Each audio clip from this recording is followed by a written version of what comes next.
guys get to hear my new career as a record scratcher. Hopefully I didn't blow your eardrums out. Oops. Guys get to... Alright, so that's working. It's nominal at the present time.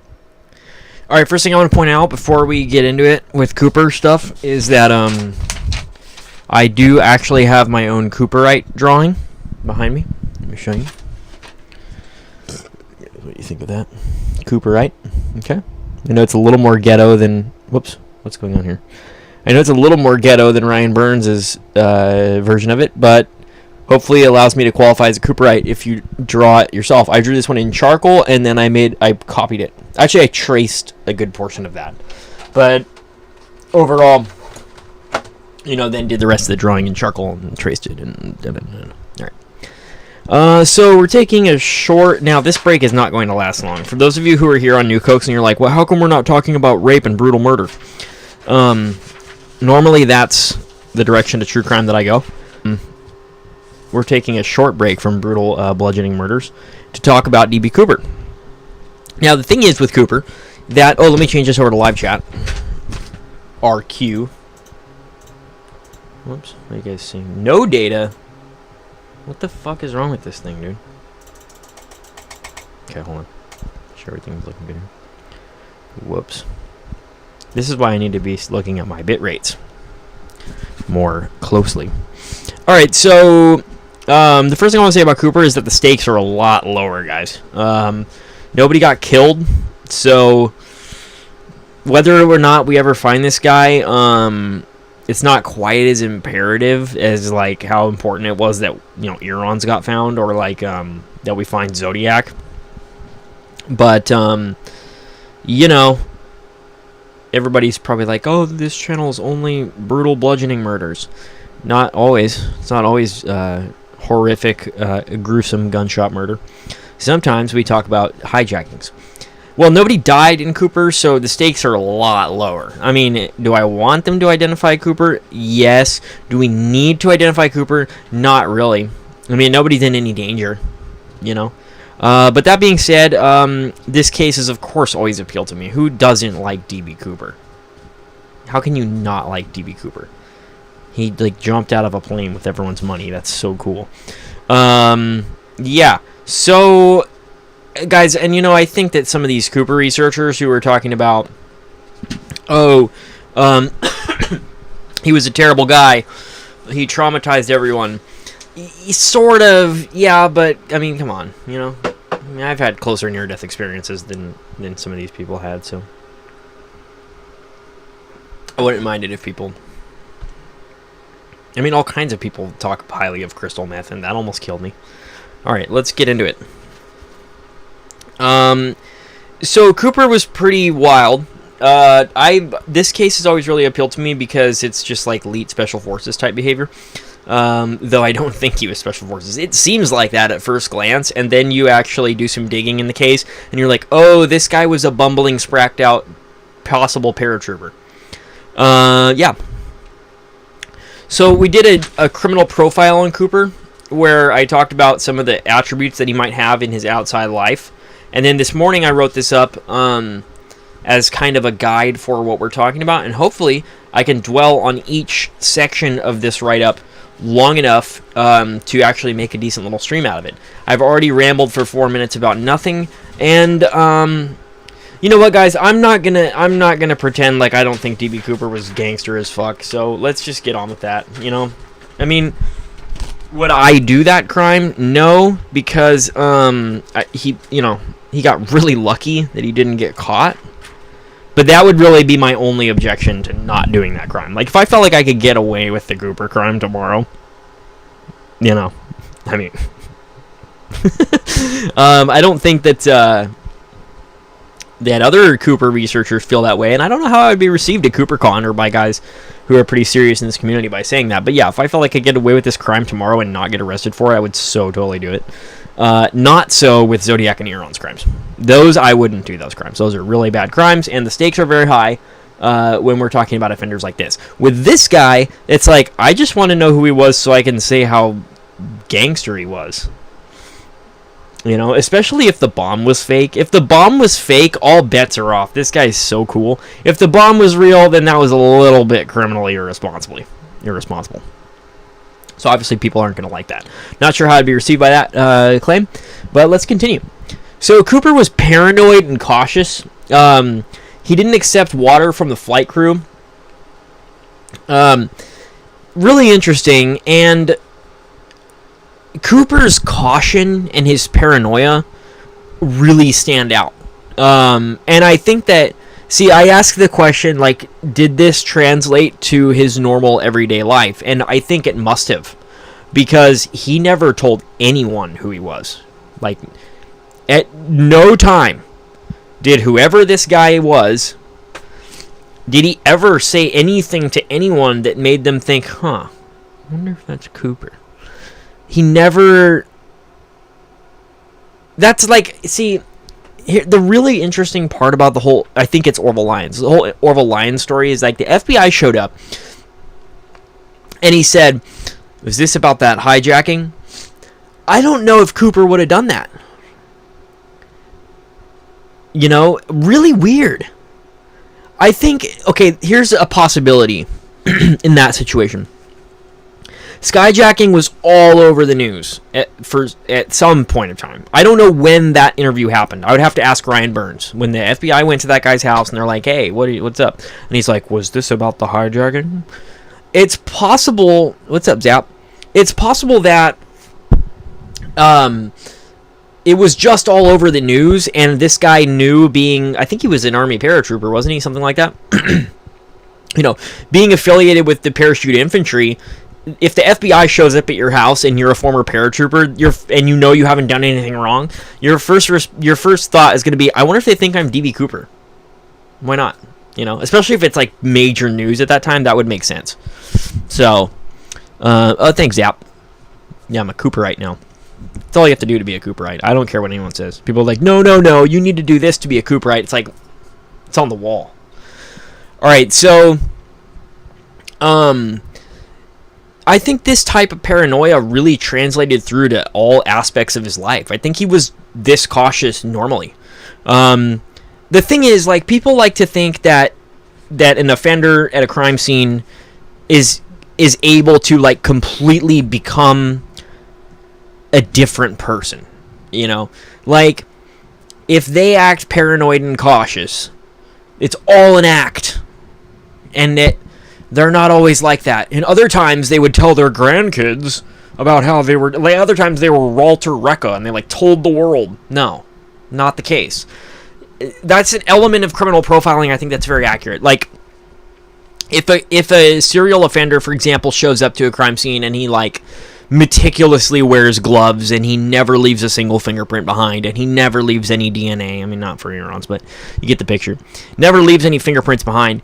That type of person is the kind of person who's going to be very meticulous and organized in his thoughts in all aspects of his life, because that's the type of person that he is, and that allows him to carry that type of behavior into his criminal offenses. And, you know, a guy who's a clumsy, disorganized idiot who's running around, you know, telling everyone who he was and stuff like that is not going to be the same kind of person who never leaves a fingerprint. Okay? I think we see that with very few exceptions, if any. I can't think of any off the top of my head, but I don't research too many cases. And so it tells me that Cooper was the kind of guy who was very organized. At least in the sense of operational security. He actually did really well for a guy twacked out on Benzodrex. I think if I were on amphetamines, I would botch this thing horribly. Just something tells me. Like, sometimes I pull stuff off pretty neatly when I was on amphetamines, but other times it would be like, oh, why did I do that? You know, case in point being the recent guitar equalization fiasco of my upcoming record. It's all been patched now, so we should be on target for a release date on the anniversary of the John F. Kennedy assassination, which is the first time you've heard that. But you know, tweaking and pulling this off is actually really impressive, and it tells me that this guy was really smart. Am I sure he lived? Had to have, because how did the money get to Tina Barr? Couple reasons I'm like positive that Cooper lived. A few reasons. One of them is that no body was ever found.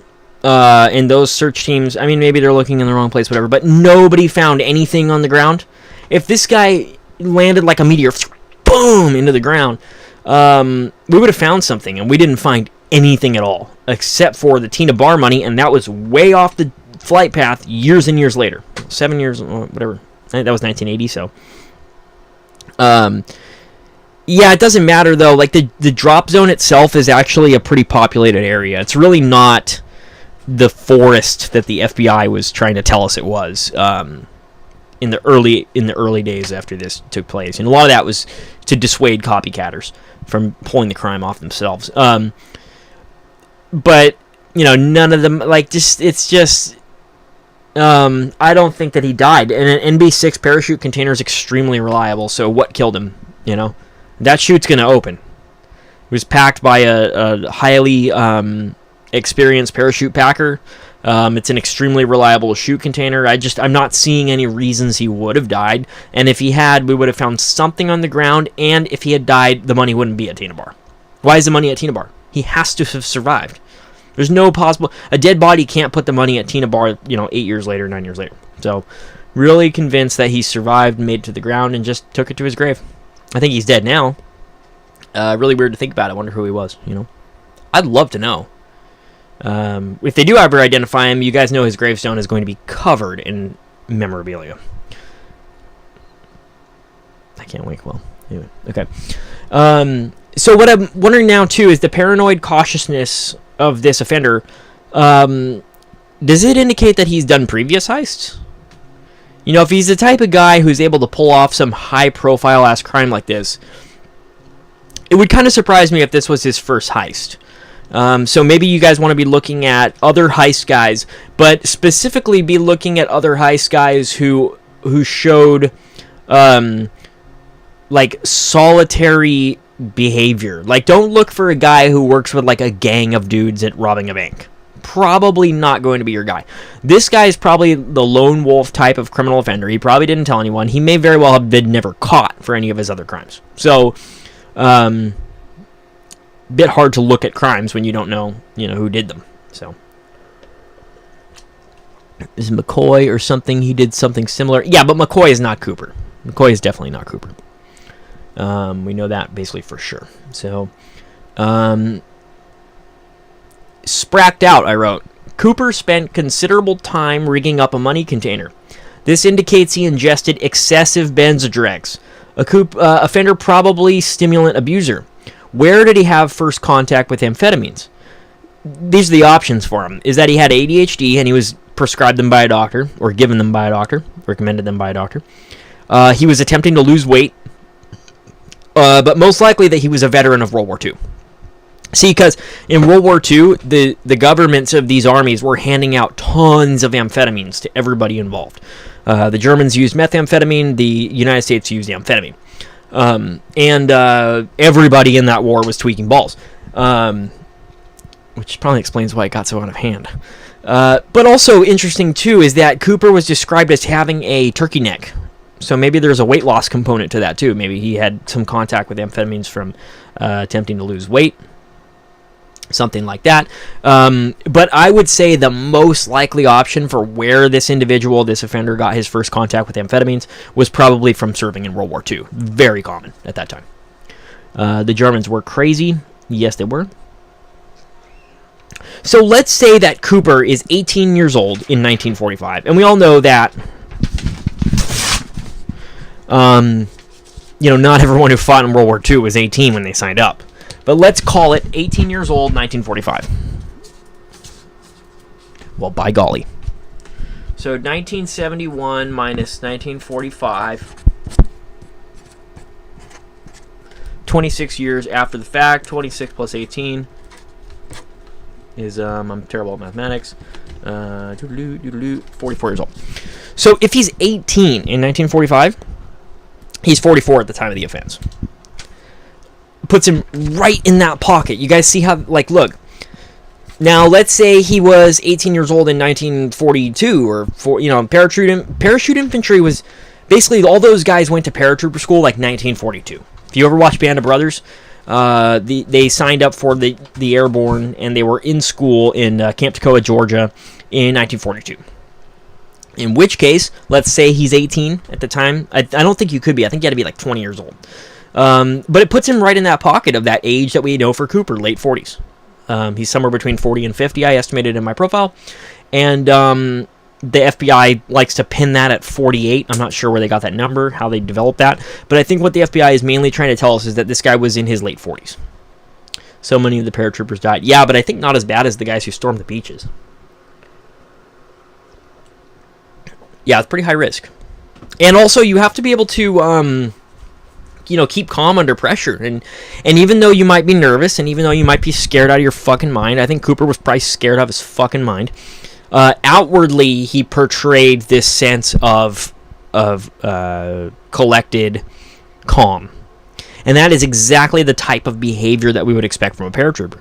A paratrooper needed to be able to sound off for equipment check. He needed to be able to organize where he lands in his drop zone and then figure out where he is from. Dude, all the indications to me show me that Cooper was probably U.S. Army paratrooper. Don't be surprised if one of the guys in Band of Brothers was D.B. Cooper, literally. Because the thing is, Cooper needed to be calm, or at least to act calm outwardly, and we saw that with him. And he also needed to know where he had just landed and how to get his way to an objective. And the paratroopers in World War II, the guys that jumped out of the aircraft over Normandy in France, they had to do exactly that, because a lot of those jumps were scattered. Airplanes were getting shot down next to them, and German flak was scattering the drops and everything. And so these guys landed way off target, and in the middle of the night, they had to navigate from where they were to where they needed to go.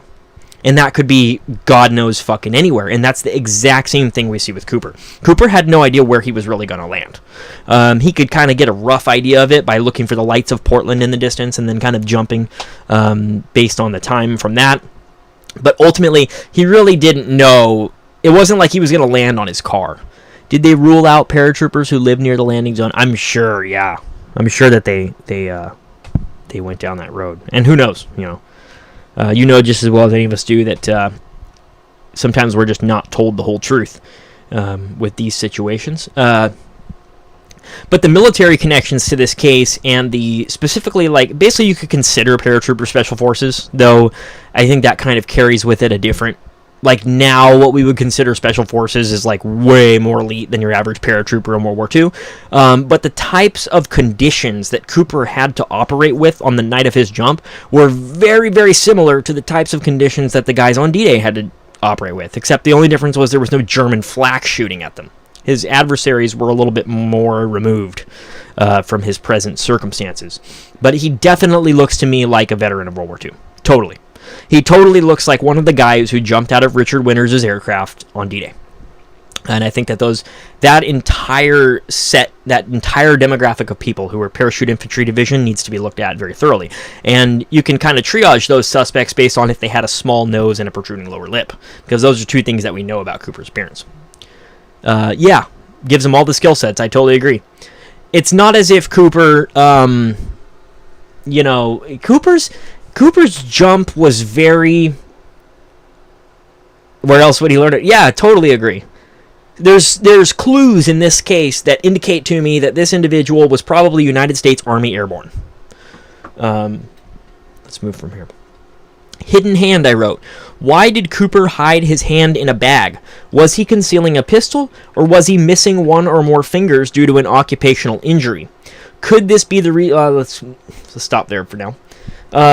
So Cooper had his hand in a bag in his briefcase for the entire time that he was talking. My phone is blowing up, guys. Okay, go away, people. Cooper had his hand in this bag, and I think that it's, Ryan Burns speculates that he probably had a pistol. I think that's a very good assumption for why he might have had that there. There's also a possibility that he might have been missing a finger or a piece of a finger, in which case that would allow the investigative agencies to further rule out more suspects, and in which case he would want to hide that finger. Now, I'm not sure how much of his hands Tina Mucklow saw, especially during the rigging up the money bag situation. And if anyone out there knows of any exculpatory evidence for any fingerless suspects, just let me know. I don't know. But that might be a reason to hide a hand.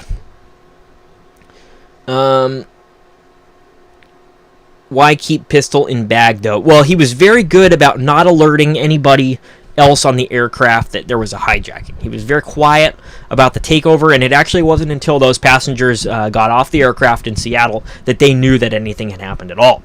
And for Cooper to be waving a pistol around like McCoy with his machine guns and stuff, that would look pretty bad. So I think he was... the thing about Cooper, what's interesting with him is that he's the kind of guy who's just a problem solver. He's not the kind of guy who's going to be using... who's going to be bluffing, who's going to be flashing anything around. He's the kind of guy that hides the pistol in his pocket, but if he needs to use it, he's going to fucking use it. Very much military type mindset. You know, the military doesn't really care to show you their weapons unless they are prepared to use them on you. So, how disguised was Cooper? I think not at all. I think not much, if at all. Yeah, I think the sketch is better than the Zodiac one. Definitely, because the sketch is supplied to us from flight attendants who spent like 5 hours with him. So it's not the same sort of fleeting glance on the nighttime streets of Presidio that led to the Zodiac sketch. It's more, these people sat with him for hours. And there's a lot of witnesses that contributed to that sketch that you see behind me, and they all second all of its details. And there's only very, very minor adjustments that were made. Very different circumstances, like you say, Zap. So recently there was a thread on Facebook, and people were saying, well, do you think Cooper was in disguise? Do you think he looked like that in general, or was he wearing a, quote, costume? I think it was on Halloween. Someone asked that question. And Ned DeHaan from Black Box Online Radio said he thought it was a costume or a disguise. Though I'm not so quick to think that. I think remember, guys, this is 1971. Men wore suits back then, and especially older men who came of age in, the 50s or the 40s, things like that. Dude, I really think that this guy was a paratrooper in World War II. I really do. It's just so much information screams that to me.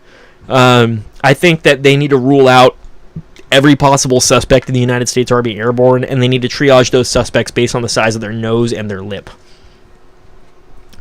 Was Cooper in gambling debt? Amphetamines popular with those engaged in gaming. We see this today. People who are doing fucking first-person shooters, Call of Duty, Battlefield, that kind of kids, whatever, who are doing certain focus sports are going to be twacked out because it increases focus and it increases thought processing and things like that. It makes them think faster, quicker, and wittier because the brain is just in overdrive. And if Cooper was a gambler, here's what I think about maybe what Cooper was. Cooper could have been a United States Army paratrooper. Is that why I always lose in Call of Duty? Possibly, yeah. A lot of the people that you're up against on Call of Duty are doing meth or Adderall. Though most of the times with people like us who do meth, we usually just go do crime and other grimy things. So, but Adderall users love their video games.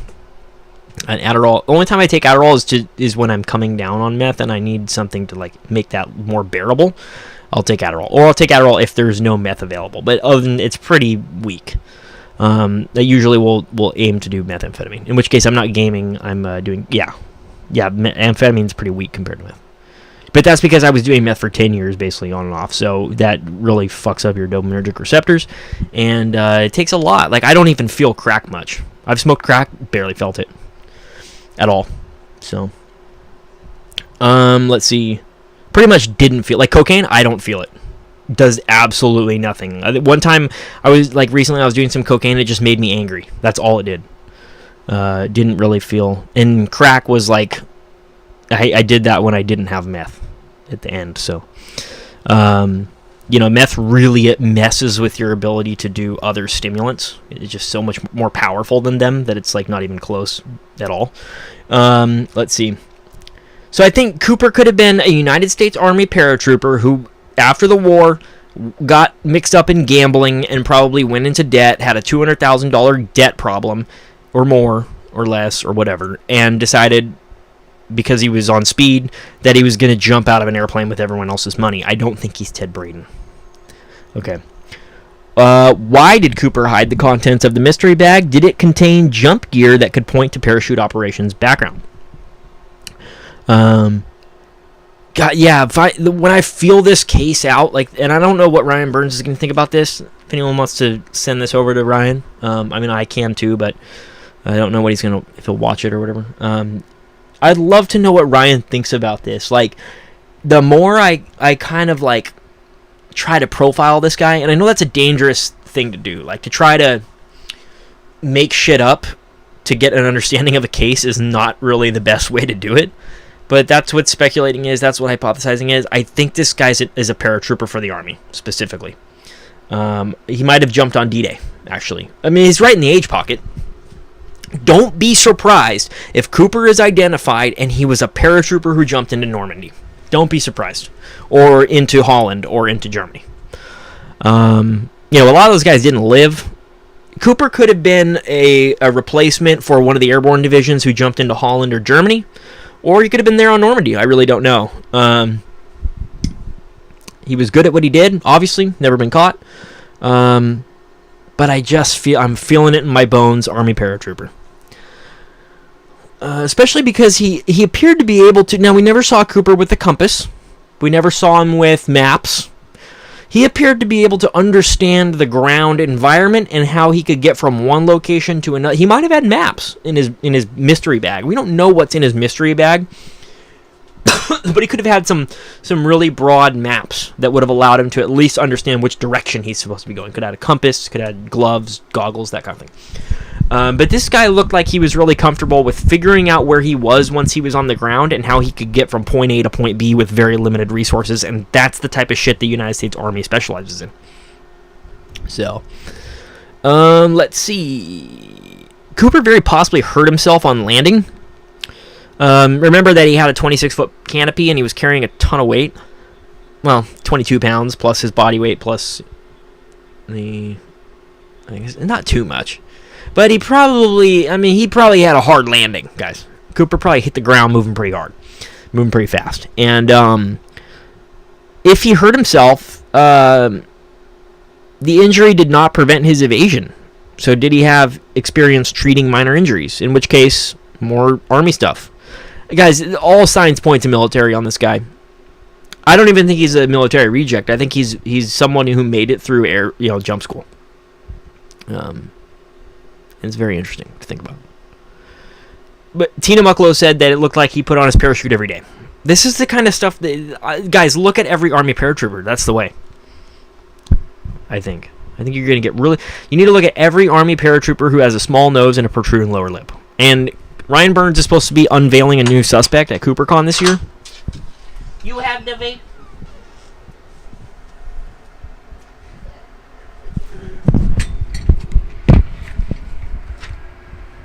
Oh no.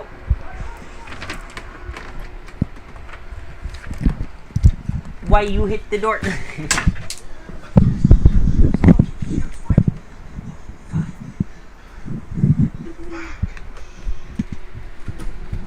Is it cheesy? Okay. I almost back. They're pretty short little string we do it. How many jumps would someone have had to do to try to pull the one he did off? It's hard to say. How many bank robberies does it take you to become a successful bank robber? Don't know, but probably not too many. I think in Army Airborne School they do 3 or 4 to qualify you as a paratrooper. So let's say he jumped into combat. Usually it was like once or twice for these guys. 3 combat stars over the jump wings was pretty rare. So I'm going to say that probably 1 or 2. So he had probably 1 or 2 combat jumps and then like 3 in training. I think so. Not positive. It could have been, who knows? It could have done it 100 times. There were so many moving parts of the Cooper heist that it wasn't really just about surviving the jump. It was about all the other stuff afterward, too. He had to successfully perform an evasion. I mean, this guy's screams U.S. Army paratrooper, guys. He really does. Yeah, it was a night jump. So he might have been one of the D-Day guys. The hardest part, I think, of the night jump would have been figuring out where you were once you landed. Because Cooper had to do this when he hit the ground. Cooper had to quickly dispose of, conceal, or otherwise, hide, stash his equipment. I think he destroyed some of that equipment. Not exactly sure how he did it. But I think if you cut the parachute up into little squares and you just scattered them while you walked, nobody would ever know that that was formerly a parachute. They would just have no clue of knowing what the fuck that was. And it would disintegrate in the weather conditions over time and be scattered by the elements much faster. So what I would have done pulling this off, and I'm not a paratrooper, so I don't really know, is I would have got to the ground, got my parachute, and I would have cut it up with a knife into a bunch of little tiny squares and scattered those squares over a large area. How long was it to the nearest town? Not far at all. Ryan Burns famously says that Cooper had just as high a chance of landing in someone's backyard as he did the wilderness. So I don't know how true that statement is, how exaggerated, but I think that I think that jump zone was like really close to civilization. Yeah, I know, isn't that funny? They act like he was in like the mountains. It's not true at all. He was like right next to a town. So now there's an 813 map. Let's find out.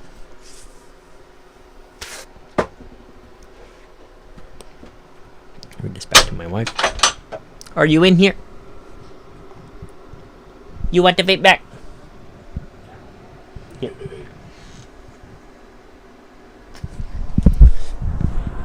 Oh shit! Did it hit you? Okay, good.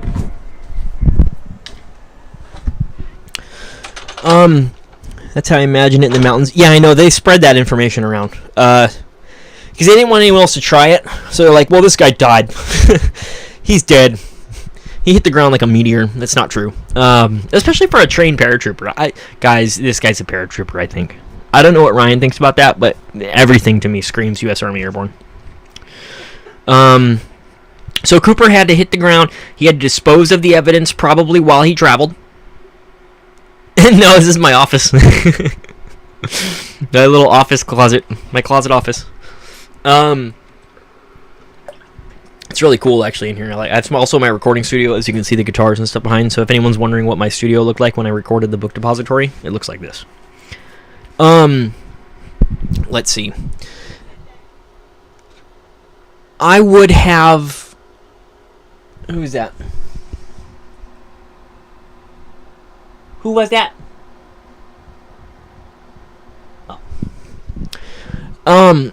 I would have scattered that evidence over the largest, amount of ground possible. I would not have stashed the money. I don't think I would have kept the money. He probably had... I think he had a briefcase, didn't he? So he could just literally put the money in a briefcase, probably. I don't know if Ryan has ever tested that. Hey, if Ryan Burns, if you ever see this video, can you show us if that money fits into a briefcase? Because he could have stashed that money in a briefcase and just walked down anywhere, and, they're not going to find it. So the really important part is making sure you didn't look like you just jumped out of a plane. That's where I think the suit comes into effect. And, yeah.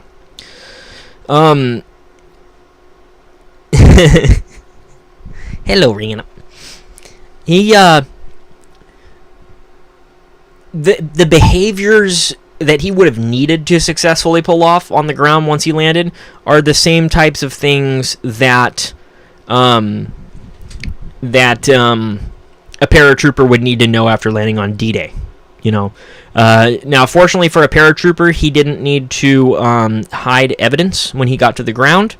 But there are some people, couriers and stuff, people who are transporting secret information that, had to hide that information upon landing in Normandy. So, really, I think it was just destruction of evidence. The parachute had to go. The shroud lines had to go. There might have been another colored shirt or something like that in there. He might have had other clothes on under his suit, and then he could have taken the suit off and destroyed that so that he looked different when he walked out into wherever he was. But he shows behaviors that would have needed to be known by anyone who landed on Normandy on June 6, 1944. So, yeah. Getting hungry. so it's almost time to go make food. Pero, if anyone has any other Cooper questions, I'm feeling it, paratrooper, guys. The more I think about this lately, it's starting to feel like a paratrooper. I don't think it's Ted Braden. Ted Braden's nose is too big. He's one of the guys I would basically probably eliminate from that initial search. But it is probably somebody with a skill set similar to Ted Braden's, though not necessarily as elite as Ted Braden's. Ted Braden really didn't... You didn't need Ted Braden level skills to pull this thing off, and I think if Ted Braden had done this, it would have gone down differently than it did. Would have been a lot more gun waving and a lot more shoot it outs going on with him. So, but I would look at, like, there's a lot of people who like to blame. I don't think he's a Mac v. SOG guy. Are there any suspects who left the United States, like, after the crime? Not sure. I don't know the suspects in this case at all. I just know a couple of them that have been brought up. But, because to me, a suspect means something different than for a lot of these people. They're like, my suspect. It's like, do you have any hard evidence at all? They're like, oh, you know, like, we need something pretty big. Even people are like, oh, well, his only one I know is McCoy. Yeah, McCoy's been ruled out. He's not Cooper. So, he just isn't Cooper. Who knows if we've ever heard this guy's name, but I think his name exists in government files, whether that's as part of the investigation or from before the investigation, as his work in the military. Yeah, not Cooper, or not McCoy. McCoy had a lisp, and he spoke in a comically high-pitched voice. And Cooper did none of that stuff. McCoy had a severe speech impediment. Many things rule him out. But one of the things I can think of is that he spoke with a severe speech impediment. And Cooper showed no such thing. Cooper actually was very articulate and calm in his manner of speaking. There's some other stuff, though, Zap. It's really not. You got to watch Ryan's channel. Ryan has very thoroughly attacked the McCoy angle because his nemesis... Yeah, he did pull off a similar jump, but he was captured doing it. And he involved a bunch of people. The thing about McCoy also had like a bunch of co-conspirators up to and including his wife. And I don't think Cooper did that. I think Cooper never told anyone in the world that he was Cooper, which is going to make it a lot harder to find him because his name isn't going to come up in a tip. We're going to have to, if you want to know how we're going to find Cooper, if we're going to find him, I think that answer is going to come from touch DNA on the tie clasp or the tie spindle. The tie that Cooper left behind had a little metallic spindle underneath the knot that could be used to adjust the size of that knot. And I think that the touch DNA that would lead you to Cooper's identity exists in that tie knot. I really think it's there. The FBI just won't let us look. So Eric Ulis has tried to sue the FBI numerous times to gain access to the tie. And as far as I know, he's been basically laughed out of court. Yeah, they destroyed the cigarette butts, actually, I should say. They did not lose the cigarette butts, they destroyed them. There's a couple of things that are really here's what's gonna capture Otto Cooper, okay? I know that's, whatever, past tense. In order to get Captain Otto Cooper, you have to find the hair slide. There was a hair slide that was sent from the Seattle investigators to Las Vegas, but it was lost in the Las Vegas field office. It's probably in the Las Vegas field office to this day somewhere. We just don't know where. And that hair slide is going to solve the case. So if we can find that fucking thing, this whole mystery will be over. Because, of course, then they can do investigative genetic genealogy and they know who he was. That's the state of our sci-fi land world that we live in today. The other thing is that the tie probably has touch DNA on the spindle adjustment. Yeah, it's a hair. It's a hair from Cooper's headrest, where he leaned back and a hair was stuck to the headrest. They found the hair. They kept it on a slide. They sent it to Las Vegas, and Las Vegas lost it. So good job, Las Vegas. They also, as far as I know, I think it was Las Vegas that lost hair slide. Pretty sure. Las Vegas also destroyed the cigarette butts. They received them, analyzed them, said they contain no evidentiary value. Hairs can be awkward to test. Yeah, but I think if you have the root, it's over. I think they have I don't know. You got to ask Ryan this stuff, because Ryan would know. the cigarette butts, they said, well, it has no evidentiary value. We destroyed them. It's like, why the fuck did you do that, you jackasses? Because they didn't get fingerprints from them. So there was no DNA testing in 1971, so they just burned them or whatever the fuck they did. Probably incinerated or something. They destroyed those cigarette butts. So we can't use those. And that would have solved the case too, because we've had, saliva DNA. I think in general you need a few hairs to stand a decent chance of pulling DNA. Is that true? Because maybe that's true. I know it's a disaster, and it's just the blundering stuff. Like some of these guys, the reason is because the ones that we get obsessed with are the unsolved ones, and the ones that are unsolved because a bunch of stuff had to happen in their favor first before they got that way. A lot of guys did the Cooper hijacking, and the only guy who hasn't been caught is Cooper. If they had kept those cigarette butts, that wouldn't be the case. We would have the DNA, and we would have him. So it's just accidents that cause these things. It's because you destroy hairs each time you test them. That's annoying. Eventually, they're going to come up with a way to not do that, I think. So, funny. Yeah, there were a lot of copycats in the Cooper case. All of them got caught. Every single one, except Cooper. The tech will advance. Yeah, I hope so too. I think that they're going to identify this guy. I really think this is a solvable case. Guys, I've seen law enforcement do the craziest shit to catch people. Like, look at how they caught Irons. It's like, you did what? And so, when that kind of, like, we're I am very optimistic about, like, all of these troops, even Zodiac. But the right things have to be done, and they're not being done. That's the problem that we have. It's like, we have very good ways of catching these people, and they just won't do it. Because everybody's too busy trying to solve the Z13. Which is retarded. No. But his name is in the cipher! It's like, can you just go back to preschool? Okay, so, let's see, where are we? Cooper, not Ted Braden. Yeah. Cooper's not Ted Braden. But, look at Ted Braden's friends. I highly recommend or suggest that the FBI very thoroughly probe the backgrounds of the friends of Zodiac and DB. Not the same person, I don't think. Just a totally different type of crime, totally different type of behavior. DB Cooper also never communicated with anyone. There's some supposed Cooper letters. I don't think they're real. I think that they are hoaxes by nerds. How do I know? I don't really know. But I would be very shocked. Yeah, we don't know until they get ID'd. Yeah, I mean, it's possible. Yeah, probably. Yeah, and Zodiac loved to communicate. That was his main thing. So it's a very different type of... And plus, Zodiac didn't care about anyone's money. He didn't give a shit about money. He was killing people for the sake of killing people because that's what he wanted to do. And he wanted to get famous for killing people. Cooper, I don't think, wanted to be famous. I think Cooper wanted $200,000, and that's it. So, just a different type of criminal. Zodiac, not a profiteer. Imagine if he stole Paul Stein's cab and sold it in Santa Ana, California. He's like, I need to take this to Mexico, quick. By the way, that's where I think Cooper went. I think he went to Mexico and laundered the money.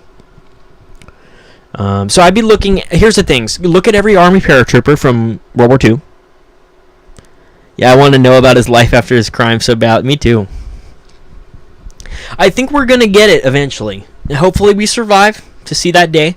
I'm tired of the media pretending they identified people for 15 minutes and some clicks because it's nonsense, and I won't believe anything that any of those pieces of shit say until the information comes from FBI.gov press release, officially identified, we know him. That's what's going to be it for me. When we get the official press releases from the government. Is there like a DB forum like the Irons one? I think so. The Drop Zone, I think. I would look at... There's also on Facebook. There's a lot of groups for people. Oh, on Reddit, too. Reddit.com/r/DB where you can discuss this stuff with people. But, Reddit is usually a disaster, so... From the ZBI. Yeah, if we get it from the ZBI, then we know it's solved. But not from CBS News. I'm tired of them. Or all these guys. Was Cooper identified? And it's like a picture of McCoy, and you're like, oh, fuck. Oh, jeez. Or like Walt Recca. It's like not the guy. Like, why are you doing this? I don't like when they do that shit. Because it just makes them look so dumb. Just dumb, just fame whores, just garbage. The real McCoy. Yeah. So anyway, I'm